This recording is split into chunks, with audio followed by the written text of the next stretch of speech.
the blessing might turn into a curse. Yeah. So the 13th fairy has had her blessing rejected. And when you think about it, at the very start of the story, we have this little intimation of what's to come, because the king and queen are wanting a baby. And it won't come, it won't come, it won't come. The king's no good at fertility. Okay. In these stories, fertility, these are traditional, ancient stories. The fertility is the ultimate blessing, way, way, way above all those other blessings. But not necessarily the kind of thing a young man would, dream of in his bride. In other words, menstruation. It's the most powerful, supreme of all the blessings. Rejected, it turns into a curse. She will die, and the death will be forever. Now, the 12th, it's the 12th fairy, that's right. The 11th fairy has just given her blessing. The 12th fairy hasn't yet been able to give her blessing. It's worth saying, it's like a fantastic moment of drama of the whole story. The drama in the story is prick the finger, but it is when that witch comes storming in the castle. So she interrupts the 11th. Anyone who's been before to the the 12th. pantomime, anyone who's been Exactly. You've if got you're to a be 5-year-old at pantomime. the pantomime, this is the moment when you might burst out crying. Bang! There's a huge crash of thunder and lightning. All the stage goes Thunder and dark. lightning. In comes a wicked, wicked witch and gives her a sacred courage. Exactly. Absolutely right. So, the 12th fairy, she says it explicitly. She hasn't got the power Mhm. to lift that curse. The power. Because the 13th fairy is the most powerful. She's the last of the fairies with the supreme and ultimate blessing of menstruation. Okay, rejected, it turns into a curse.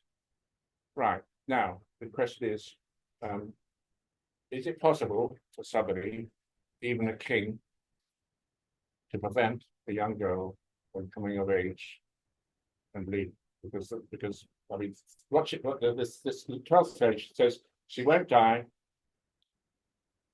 She will just die for 100 years. Okay. Just Okay. Well, you might think they should all be Yes. satisfied by that. No. They're not. No. They're all still weeping and crying because she will die for 100 years. Because the 12th fairy can't do anything about it. And the king is determined. Right, my daughter. Essentially, you're saying my daughter shall not bleed. To make sure she doesn't bleed, he decrees that all the sharp implements in the kingdom will be destroyed.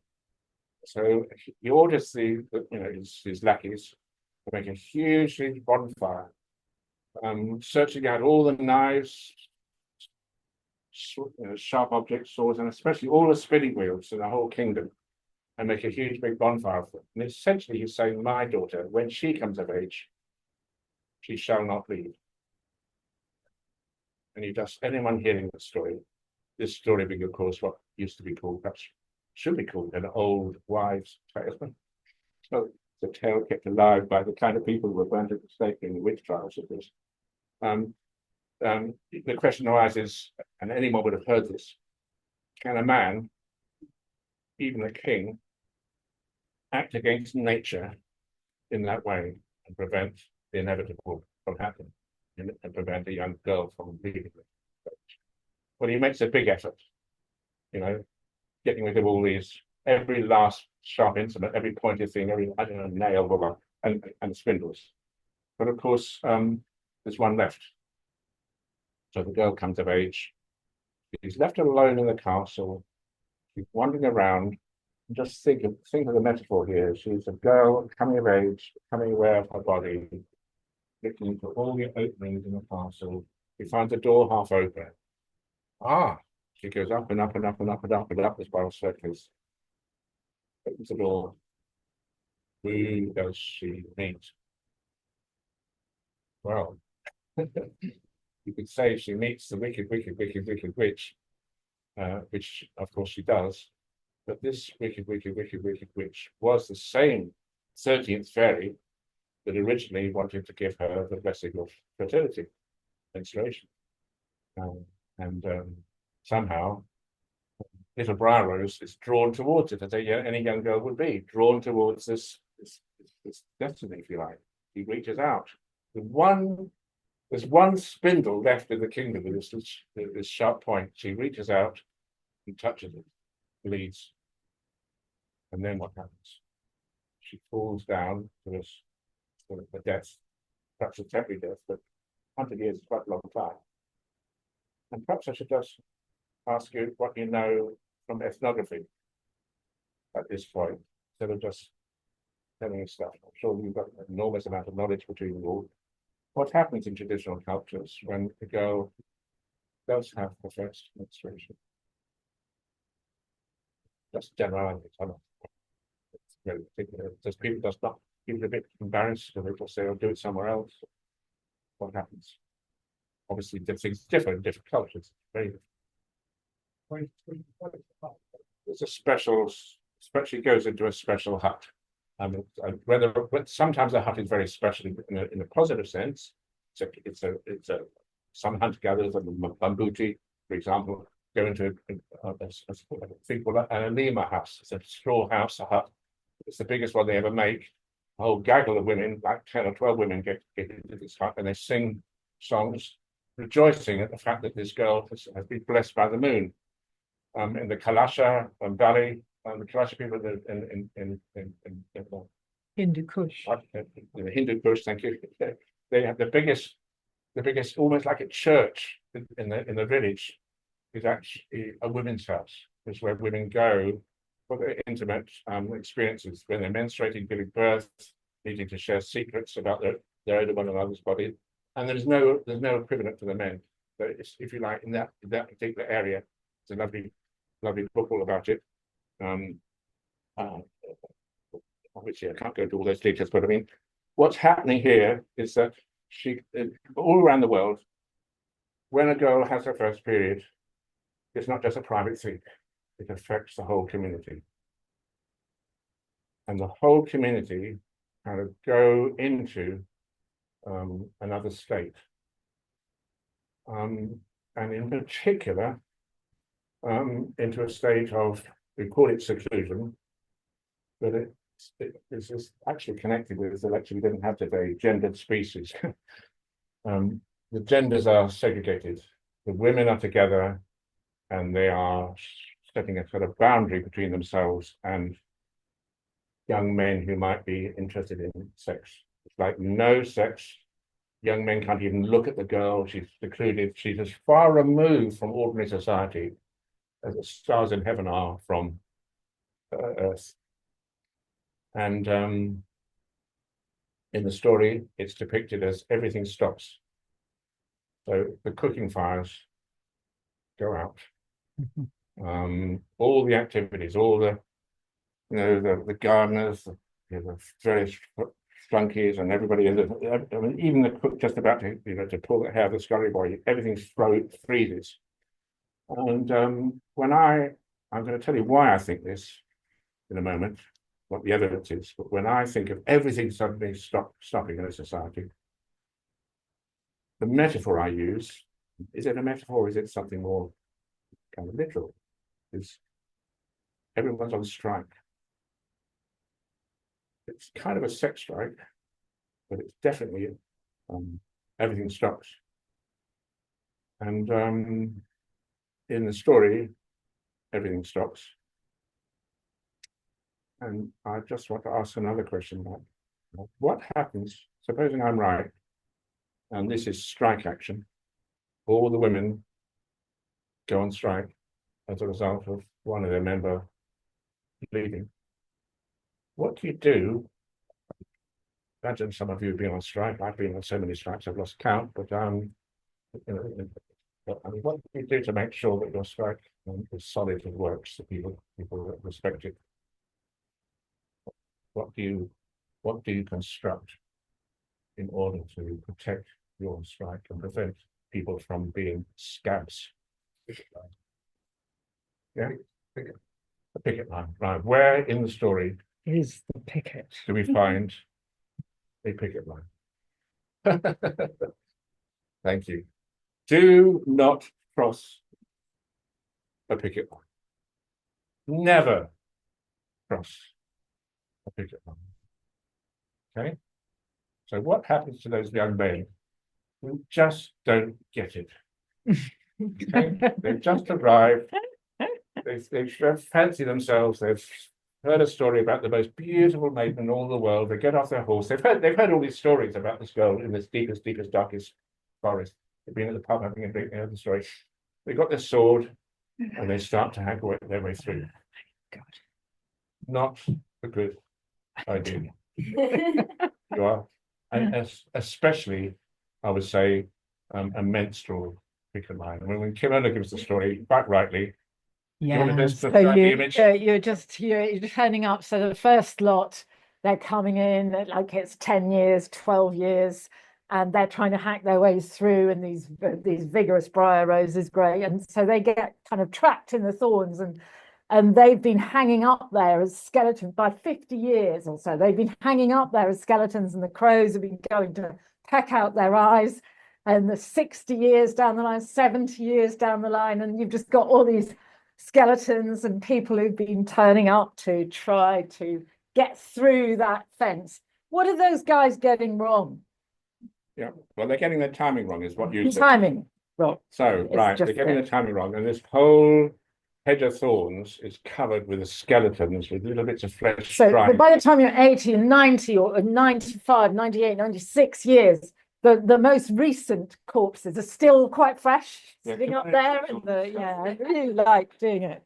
I I mean, really like it. Let's chip it. yes, Exactly. that's- What that's about really- that's a very nice way to nice put it. expression, Yeah. Exactly. So yeah. So, some of it- now- raw flesh. Now, what raw happens flesh. now? Okay, let's we're nearly at the end now. It's made very clear in the story that the young man who steps through the hedge of thorns, he's nobody special. Yeah, he's a king's son. But did you notice they were all king's sons? Every one of those young men who didn't know what a picket line was a king's son. Okay, so it's nothing about this man being especially clever, having a very sharp sword, being good at hacking through thorns. What is the reason why he is successful when all the others have failed? Remembering that it's about what we've been talking about all the time. He gets his timing right. He When that- turns up on time. It's when the 100 years are up, he doesn't need his sword. He doesn't need violence. He arrives there, and we're told in the story, the thorns part. They turn into flowers. Think of that, thorn, little briar rose, the thorns turning into flowers. We don't need Freud to interpret the imagery there, I don't think. And he is welcomed. He steps through, and he discovers little briar rose fast asleep. And he leans over and he kisses her on the lip.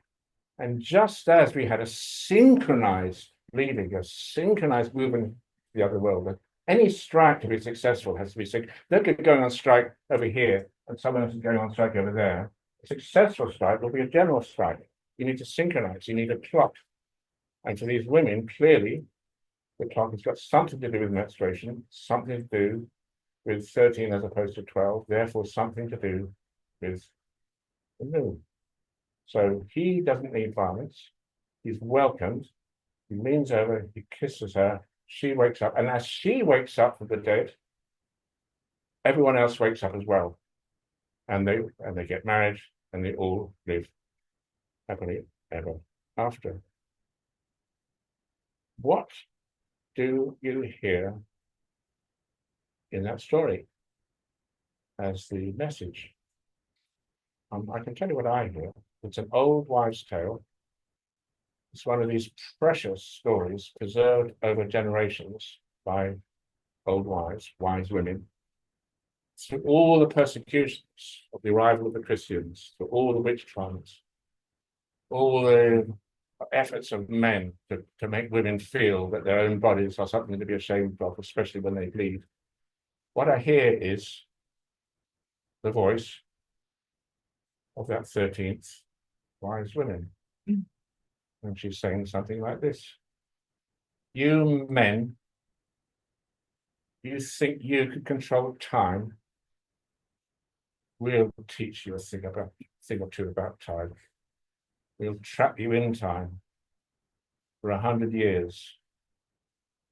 And when we feel ready, we'll let you out.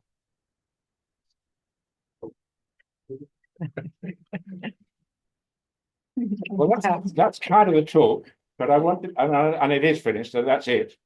But I just wanted to say that what Levi-Strauss discovered is that all the world's myths are variations on an ultimate theme. And I'll just say what the theme is, because sometimes it's not very clear in Levi-Strauss. There's an ultimate syntax, that means a grammar of world mythology. And it's about a movement between life and death. When Levi-Strauss finishes the final volume of mythology, he calls it The Naked Man. He calls it to be or not to be, which is kind of okay, but more specifically, his final myth of two moons means that it's about the distinction between life and death. And all those myths around the world in different ways, when they talk about the origin of death, they have this message, which is that death emerged, permanent death emerged at a certain point in time. So originally, say the myths, we would die and then come alive again, and die and then come alive again. And the myths describe this by saying there was a rope or a ladder or a beanstalk linking heaven and earth. And as you died, you climb up the beanstalk and climb up, the ladder or rope, and you'd be in the land of the dead for a while. And after a while, okay, you come back down again in great rejoicing. And then you go up again. And then a disaster occurred. We got the message wrong from the moon. We stopped listening to the moon. We got this message all wrong. As a result of which the moon got a bit cross and said, all right, you want to die and stay dead? Okay, you die and stay dead. So the reason why death today, it is a tragedy. I'm getting on a bit. I feel it. The reason why nowadays we die and stay dead is because we lost touch with the moon. None of the world's religions are happy about that. Every one of the world's religions is trying to sort of make the best out of a rather bad situation, and trying to make arguments about life after death. So, I mean, we could go on a long time about the world's different religions, including Christianity, of course, with Jesus who dies and comes alive again. Incredible, marvelous, what to say. 100 others would call it a trick. Brilliant, he died and comes alive again. But okay, I'm just going to now describe in as succinctly as I can this ultimate myth that Levi-Strauss has discovered. It's his discovery, but I'm telescoping it a bit. And it works like this: we're all alive. In this room, of course, we are alive. It's getting a bit dark. Here we are, and in this world, kind of sort of normal things happen. Normal is not the right word, but things of this world happen. Like we eat, we sleep, we have sex, we cook, we do all the things. We can see where we're going. I mean, all the normal things that mean that we're alive happen. And then, in the stories, I mean, in this story, it's little Briar pricks their finger. In the other stories, you can have, a little red cat, a little red riding hood, all sorts of little indications that something happens, usually with a flow of blood, sometimes a bit metaphorical. But what this flow of blood does, it takes us from the land of the living into the other world, the land of the dead. Okay, so we're alive. The flow of blood, it transports us all into the other world, the land of the dead, where those in that other world are as far removed from this world as the stars in the night sky are from here. That's heaven is very distant from earth. So anyway, we're alive, now we're dead, and there's nothing magic about that. We just die.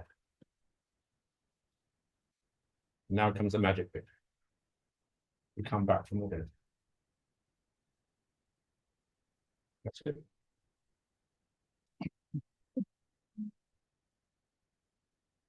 That's it. Thank you. Thank you. Very nicely on time. So questions, discussion, anybody in the room, anybody online? We can actually see you up on the screen today, and I hope your voices will come through the speaker system.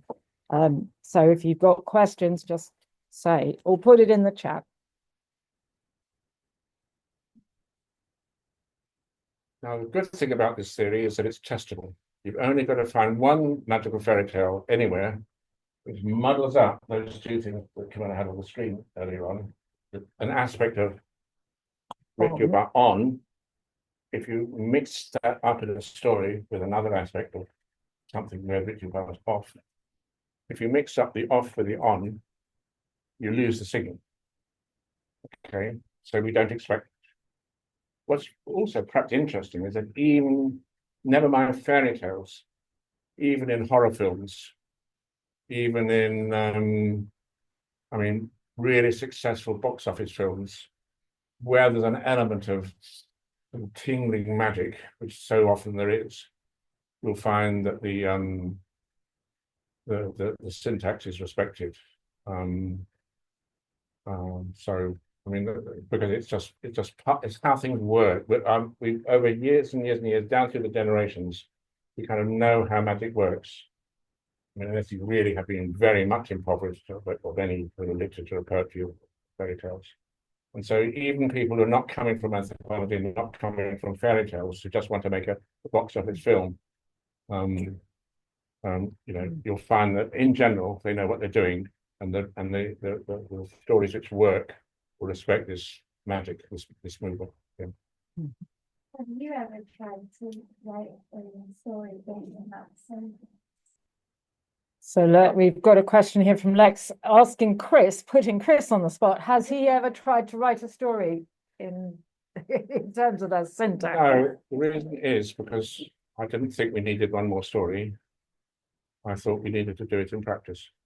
So I've spent my life trying to organize the strike, the human evolution, get back in touch with them in real life, so that the story wasn't just a story.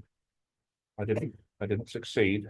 I had a damn good effort at it. Got quite far actually, but I'm hoping that This might help. The Moonclock might finish the work.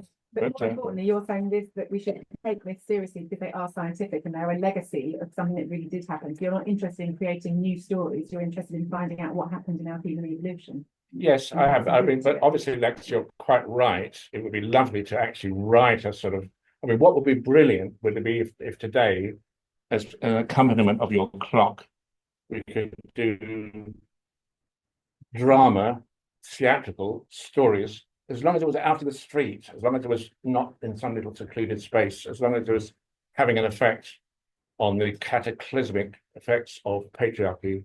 I mean, actually, even tonight, I have a horrible feeling that you know, some Nazis are going to be bombing nuclear Well, power you've just stations. got patriarchy all over the place. I know. I'm doing not it. saying. I'm not just. But I don't mean just those can lots.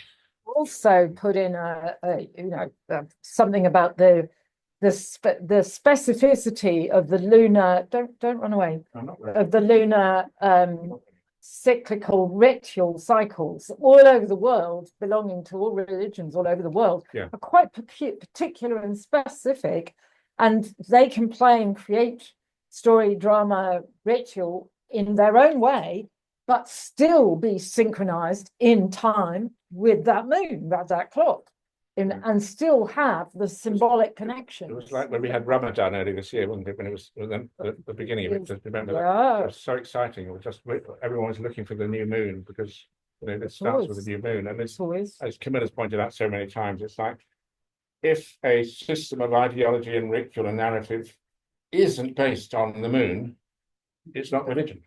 All the world's religions, their clock is ultimately the moon. Even Christianity. Christians have tried desperately to get away from the moon. I remember, getting really a bit fed up with Tony Blair when he said, "Oh, it's a waste of money. We have Easter moving all over the place. We want to be business. It's been tangled up a lot. Just set a proper date for the Easter, just like we have for Christmas." And I had a feeling he wouldn't get away with it, and he didn't. But we want to get closer to the moon, not still further. And yeah. You were saying last week that the significance, the practical significance of the lunar cycle involved the practicalities of hunting. Yes. And that it's important practically to be synchronized with societies, activities, and synchronized. Yes, I mean, so you can hunt. Thank you. Now, so that suggests that the moon goes along with a society that depends on hunting. In the tropics, there's very little here, and there's very little solar. That's right. Yeah. Solar. That's right. Yeah, quite right. Yeah. I mean, in the real tropics, So this is that for hunting cultures, a lunar cosmology fits to the actual economy and subsistence. Yeah, and the annual in tropics, there's not much annual. Non-tropical society. Yeah. Suddenly your year becomes so Critical. Seasonality begins increasingly to take over in importance as against lunar periodicity. Yes. Yeah. So the shift from hunting to worrying about the year and what happened from the year was pretty recent. Yes. Oh, yes. That's right. A few thousand years. So these myths, do you think they go back beyond that? Oh, absolutely. Some. But okay, very interesting. But some people ask me to think about what might have been the world's first myth. And actually, Levi-Strauss himself asked that question, and he comes up with the answer. It's probably a story called The Origin of the Spots on the Moon.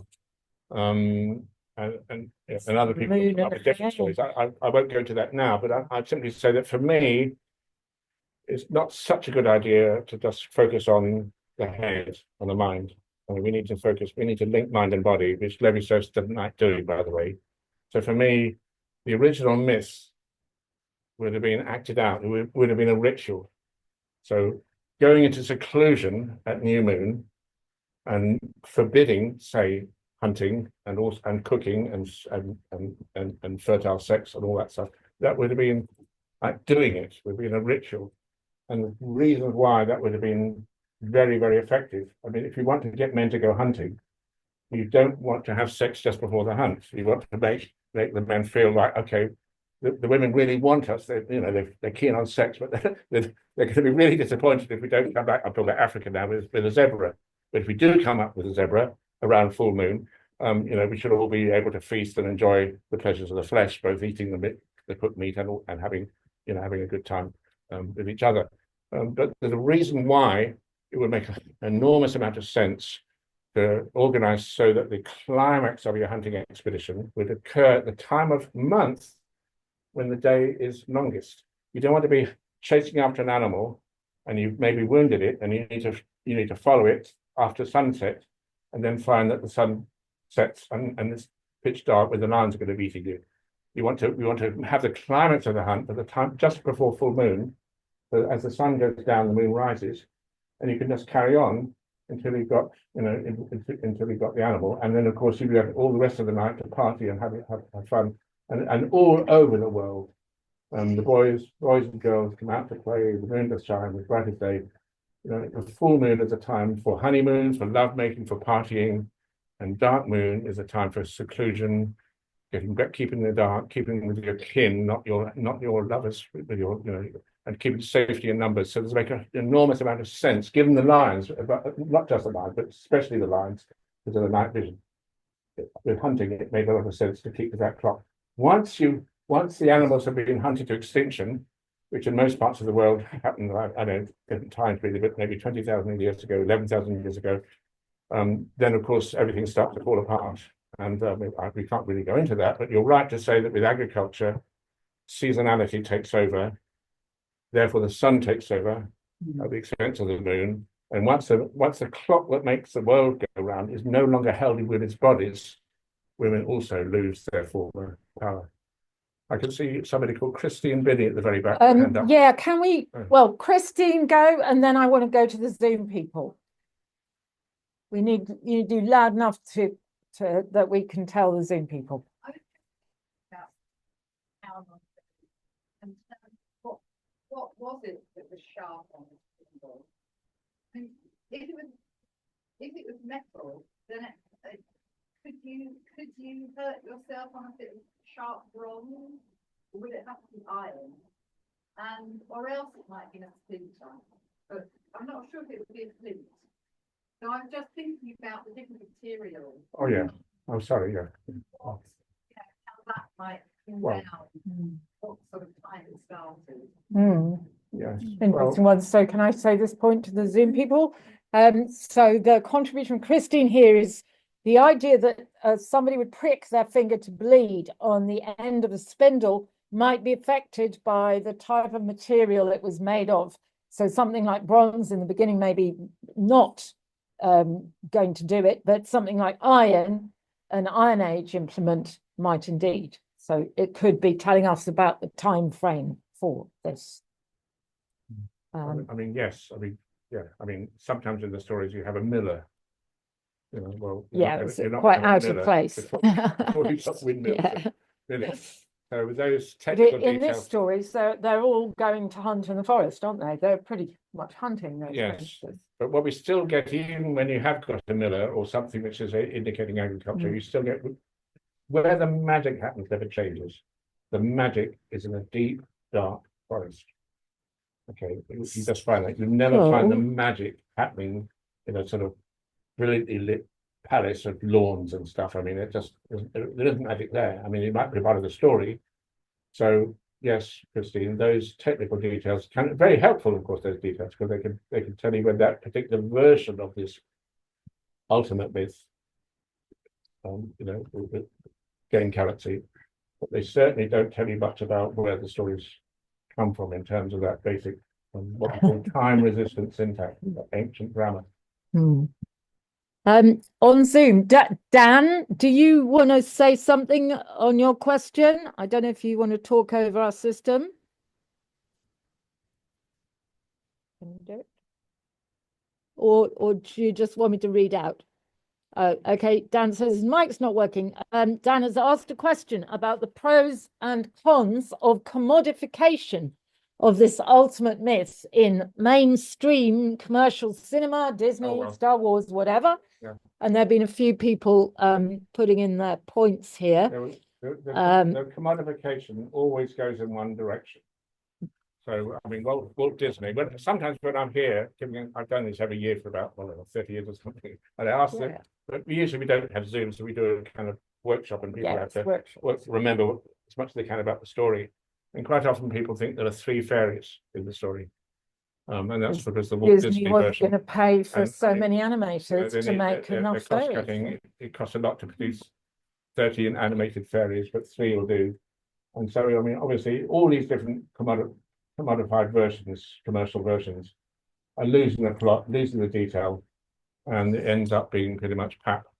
But I mean, but perhaps possibly better than nothing. And Sophie Barnes here has put out this thing about the emphasis on the kissing, the episode that Lara's mentioning, that the kiss breaks the spell. Kiss breaks the spell, and that's the most important thing. And the guy's got this big sword as well. It's all very patriarchalized, very toxic masculinity, really. Another thing to say in the one with Angelina Jolie, though, Mal something? What's the name of that? Maleficent. Everything was botched because everybody was running around whilst the princess was sleeping on a special bed. So there wasn't any strike. It was like there was supposed to be this female coalition of Maleficent with her, but actually everybody was running around and they weren't on a strike. And so they completely lost it in that. Was a very stupid. Striking detail there. I mean, to mention the fly starts walking. The fly starts to walk. Things that, I mean, it's incredible. Not just human activity. Exactly. Everything cosmic. The fly everything, exactly, the horses, the dogs, everything. It's fantastic, it's You beautiful. said it's not just that it's, because a couple of times you said the women, but it's not that it's just the women. No, no, It's no. men and women and children and boys and stuff. The whole But lot. it is the kinship, and it's the people Yeah. on the outside, the men from outside who can't get in, and everybody else. Yes, yes, Yeah. the menstrual spell brings blood together. So your blood, meaning your kin, your brothers, your sisters, your all that, they come together and Mm. secluded in a deep dark forest. And excluded are the non-blood, the non-kin. Mm. The one with The, the guy. the boys trying to come and get us. And I won't say much about this, about almost nothing, but I mean, the next story to read, by the way, is Little Red Riding Hood, which is Oh. very, very similar, but I mean, we won't go into it now. Al- but if we just- Also, Snow White was, I mean, there was quite a bit of stuff Yeah, in I mean, Snow White that is but- similar but different. There was another very nice contribution online from Charles Munro and Manchego talking about Frau Holler, the tale of Frau Holler. Do you want to say anything about this, Charles Munro? The blood and transfer motif that includes the mentions of young girls needing to be diligent and shake their mistress's bed to cause feathers to fall like snow. What about that element, he's asking? Well, I'm not That even- is a more collective, don't you know? I'm not even going to be Oh dear. tempted to try to on the spot interpret all these myths that I've never heard of before, I'm afraid. But it's got a much more sort of collective aspect of Yeah. the whole. But it is a very old story. Yeah. Yeah, but I must say, go on then, yes, sir. Go, Neil. Neil, yeah. Observation. Yeah. And one question. I've time for how old, we've got Ice Age, 12-year-old parents. You mentioned a woman with moons in different shapes, different presents, if you're aware of these, 30 to 35,000 years old. 30. Well, you get up. Where are we talking about that? Germany. I think that was coming a bit more recent, but I'm not sure, which would not be quite 30, 35. It would be more like 15, 20, Well, 25. there's We've got Venus of La Salle has, which is about 25, has the lunar yeah. aspect. Sometimes comes with the 13 lines in. That Yes. is famous on Venus of La Salle. So- That's 30. That's right. The famous Venus of La Salle is a slab about this big, I believe, and it's a picture of a rather lovely woman, which she was covered in red She ochre, would have had ochre all over. and she was holding a horn in one hand, and on the horn were 13 notches. I mean, pretty clearly. And the horn is in this crescent moon shape. And if you compare it to African rock art of possibly 10,000 years, they almost have exactly the same. the same. So you can go to Zimbabwean rock art, and it's separated you by find it- thousands of miles, you find it thousands of An equally years. fat and fertile They- woman. It's a fat, fertile woman holding the crescent and really representing experience of, and we know more in the African context connecting to ethnography of hunter-gatherers. It's a woman experiencing initiation ritual. But also there's a very persistent and consistent and never-ending sort of censorship of absolutely all of this. There's a wonderful book called The Roots of Civilization by Alexander Marshak, who was employed by the Americans to do the sort of publicity for the moons and the moon trip. And he wrote a book called The Roots of Civilization with countless Paleolithic and older systems of notches, and proved that they were lunar calendars, and showed how these lunar calendars were. So we had these lunar calendars going like quite big, little notches, getting quite thick, and then getting quite small, and linked with them were images of what he called flow, like wavy line flows. So you have the flow, you have the moon. Now and again, you get pictures of a female.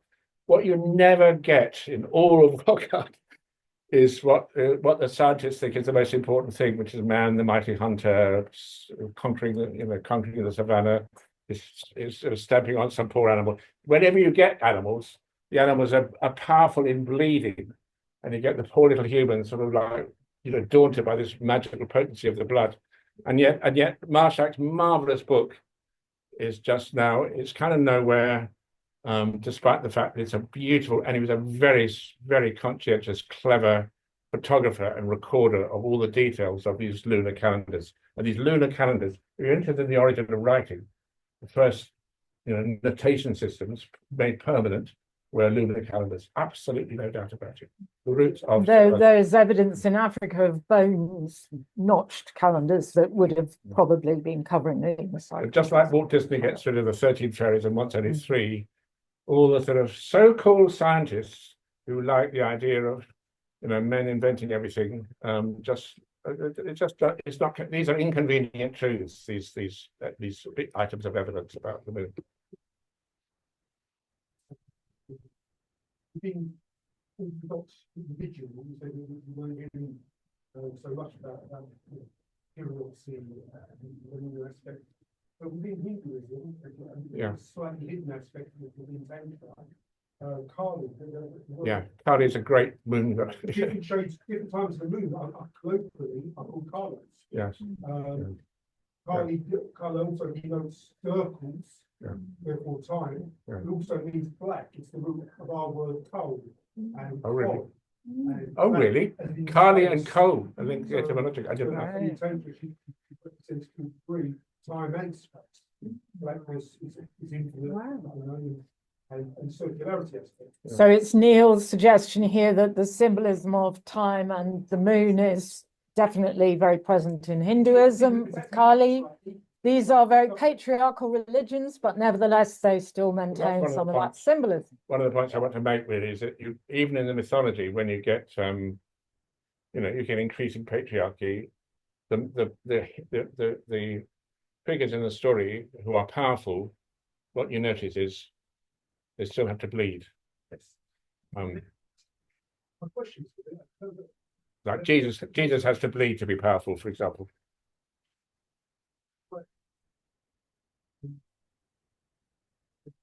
Christine. Was it metal or was it, what was the nature of this feeling?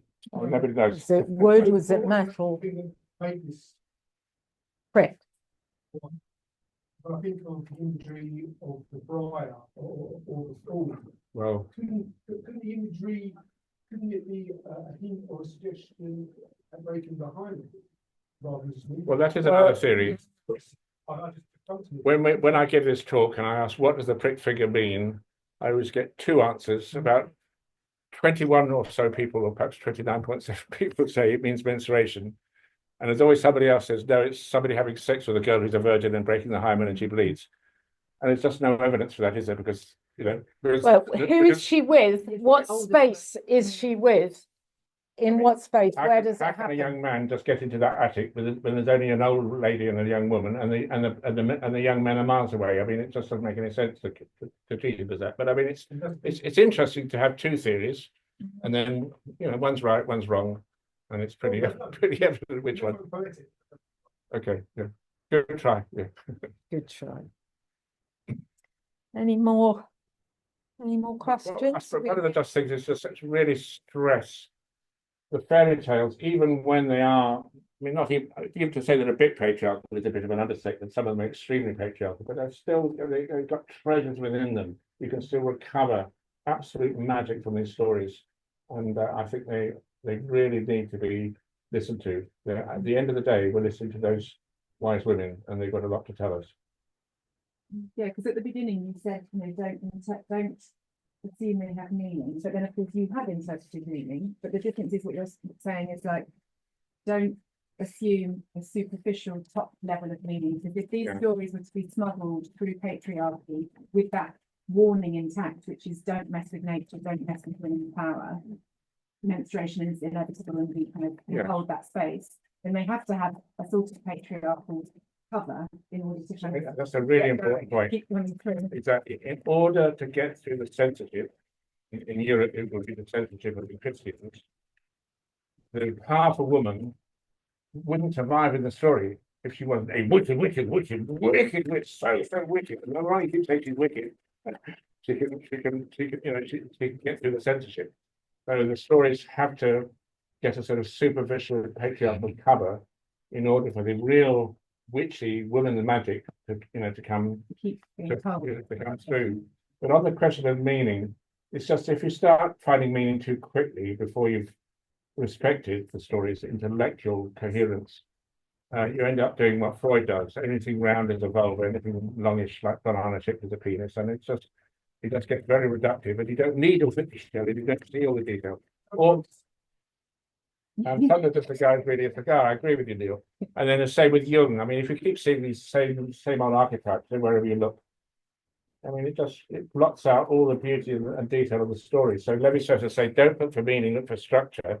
Obviously, in my view, once you've worked out the structure, once you've seen where they all come from, once you've felt it's like one myth only, of course it's got meaning. It's more meaningful than anything, really, is where do we all come from, and how do we, and where might we, supposing we find some way of preserving life on Earth, where might we need to go back to? I mean, on some higher level, of course.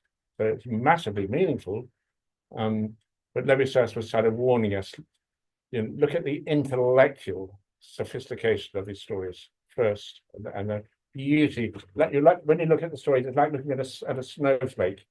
Beautiful crystalline patterns. Every snowflake slightly different, but any snowflake is a snowflake. It's water frozen. It's not copper sulfate or something. It's water.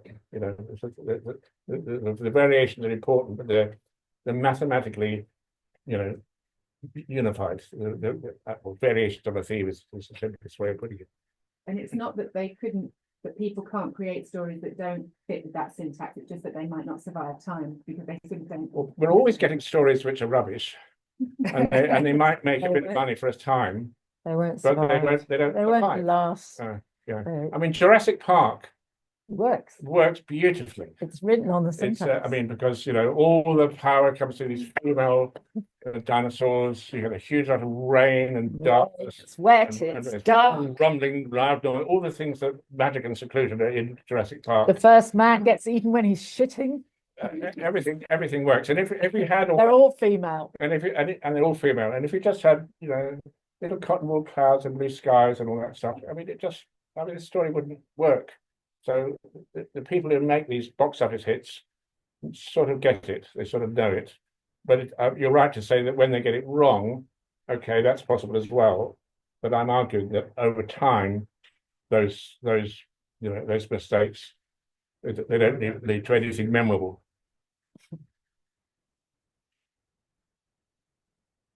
You just feel instinctively, oh, that's a bit weird. Why have we got these cotton wool clouds in the blue sky when we're supposed to be having, But most of these films and dramas are based in an alternation between those dark, wet periods and then the bright sunshine. And I mean, they keep that kind of oscillation. We had an activist, a member of RAG, who wrote a little pamphlet for us about Jason Wilcox, who wrote about horror films. Horror films. And just showed that horror films in particular, because horror films are all about blood, of course. Yeah. And he was pointing out that because, and actually Livia was I remember Livia telling us about this. Livia was explaining that when you girls were like 13, 14, 15, you needed to watch the Chainsaw Massacre because this culture doesn't allow bloodshed collectively any other outlet. So you watch the Chainsaw Massacre, you feel, oh, holding each other like that. And so there's a sort of need for the blood. It's a kind of which comes out in that horrific way because patriarchy is capable of dealing with it in the way in which it. But it's capable of flogging it. Yeah. Any more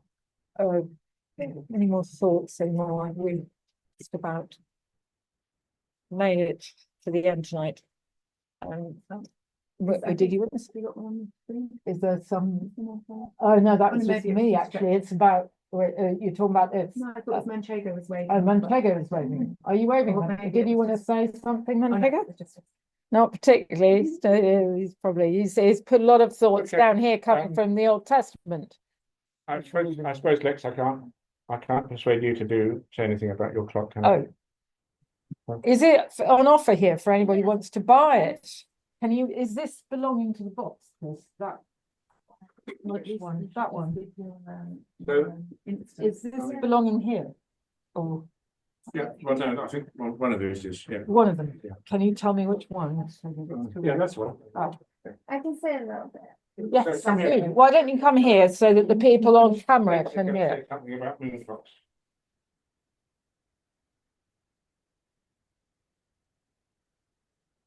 So the general idea was trying to turn stories into action. I'm just going to show you how it roughly works.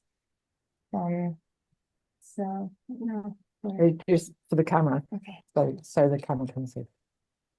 So Can you it see? turns like this. So Can you lift it upwards for the camera? That's good. That's good. okay. Yeah. So this follows the moon cycle, and then this follows the menstrual cycle. So we set it to the current moon phase, and it is just after new moon, so around here. Nearly first quarter. That's right. Yeah. Nearly first quarter. Yeah. 1 or 2 days. So if you get your period today, you set it like this, and then every day you turn it 1 click And it's anti-clockwise. anti-clockwise. Okay. Point is very, Huh? the point is very close. Oh, yeah. And then there's actually little